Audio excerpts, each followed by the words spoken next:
Welcome to the deep dive. You send us sources and, well, we dig into them for you. Yep, we sort through it all to pull out the key bits, the insights you need. It's about getting you informed quickly, focusing on what really counts. Today, we're looking at a YouTube video. It's from the channel, Just Know the Krzysztof Jackowski official. And the video is called Spaloswitny Isi Saxni Uchinayu. Right. And it's an interesting mix, isn't it? It really is. It's not like a straight news piece. Yeah. It's got personal stories, the speaker's take on current events, and these, well, he calls them visions. So it gives you a real window into one person's perspective, what's on their mind. Exactly. So our mission here is to, unpack the main themes, the claims he's making. Try and understand his viewpoint and maybe point out anything that's surprising or makes you think differently. Okay, let's get into it then. He starts off talking about a trip he took a week in Tunisia. Yeah, the personal anecdotes first. He mentions the weather, obviously better than Poland, which, yeah, relatable. Always nice to escape the cold. And he went to a filming location for Gladiator. A bit of, movie tourism there. Okay. But what seemed to really strike him was the infrastructure. Once he got outside the usual tourist zones. Oh, right. What about it? Well, he was surprised by its state, I guess. Yeah. And it made him think, wow, Poland is actually a very clean country. Huh. It's funny how travel can shift your perspective on home, isn't it? Totally. You start noticing things you took for granted. Makes you wonder if we only see the polished version when we travel sometimes. That's a good point. The curated reality. Then he talks about facing a fear of parasailing, even though he's scared of heights. Yeah. He mentions being like 40 to 60 meters up Yeah. for about 10 minutes. No, that takes some nerve if you're afraid of heights. It does. And he made a conscious choice to do it. It says something about maybe wanting to push your own boundaries. A little glimpse into his personality there, perhaps? Yeah, I think so. Then the tone shifts a bit. He tells the story about finding an abandoned kitten. Ah, yes. The kitten story. Yeah. It's quite involved. He finds it, tries to get help. Neighbors say no, the animal shelter, even the police apparently couldn't really do anything. Right. And that part, it really does highlight a frustration lots of people feel, trying to help an animal and running into roadblocks, system issues. It sounds really disheartening. Yeah.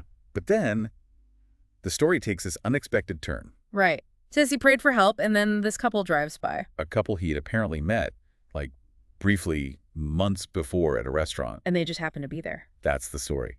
And they end up taking the kitten. They even name it Krzysiu after him. Wow, okay. And how does he frame that? He sees it as a definite sign, like proof of his intuition. He'd felt the man from the restaurant was a good person, and this confirmed it for him. Interesting. So it becomes about trusting that inner voice. Exactly. It brings up that whole question of coincidence versus, something more, how we find meaning in events. Yeah, the human tendency to see patterns, especially when we're hoping for something. Is it chance or intuition or something else? It's a fascinating element of the story, that feeling of helplessness, followed by this, almost miraculous solution. It really resonates. Okay, so after these personal stories, he shifts gears to current events. He talks about the presidential debate happening in Poland. What's his take? Well, he notes the focus seems to be on past housing controversies involving both main candidates. Naraki and Trzaskowski, or rather the issues linked to Hanna Gronkiewicz-Waltz for Trzaskowski. Right, but he says he actually prefers a different candidate, Braun. He seems pretty disinterested in the whole left versus right thing. How does he put it? He basically sees the choice as between one evil and another.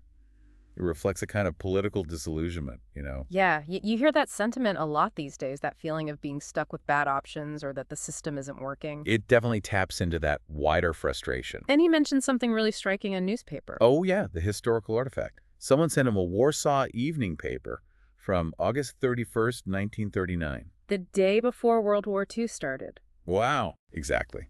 He highlights the headline about Poland's options regarding Germany, holding a paper from literally the last day of peace. That must feel incredibly heavy, a tangible link to that exact moment. Absolutely. It really brings home how quickly things can change, the weight of decisions in uncertain times. Makes you think about what signals might be around today, doesn't it? It does.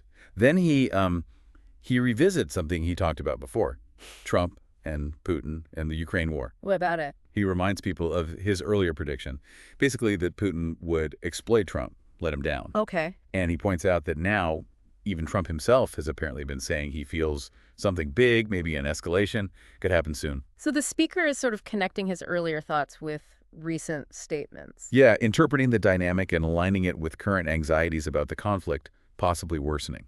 A lot of people share that concern, obviously. Right. Which leads us, I suppose, to the most forward-looking part of the video, his visions. The purported visions, yes. Yeah. For the near future, specifically summer 2025. And they are quite concerning. Okay, what's the first one? He describes a massacre somewhere in a small European country, or maybe near Europe, like the Middle East. A massacre leading to what? Leading to a refugee crisis, he says, and potentially border closures. He even mentions the suspension of Schengen. Suspending Schengen, the free movement zone, that would be huge. Very significant. It's an unsettling image. Violence, displacement, and then major disruption to how Europe operates. Definitely raises questions about stability, humanitarian response. What else? He also foresees an arson attack on a religious building. He calls it a temple, somewhere in Europe. And the significance of that? He interprets it as a signal, a trigger for wider unrest involving groups he links to refugees. So tying potential violence to existing social tensions around migration. That seems to be the implication. The idea of one event sparking broader trouble is, yeah, it's disturbing. It is. Okay, what's the third vision? This one's a bit more ambiguous. Something in the air. He describes it as poisoned air, or maybe a toxic cloud. Affecting where? Some countries, causing worry, concern. It's not entirely clear what it means. Poisoned air. Could be literal, like pollution or an accident, or maybe metaphorical? Possibly. A powerful image, whatever it represents. An environmental threat, maybe a health crisis that crosses borders. It leaves room for interpretation. And the final prediction. A potential assassination attempt on an important leader. He says it would be unsuccessful, though. Still, even an unsuccessful attempt could cause major ripples, couldn't it?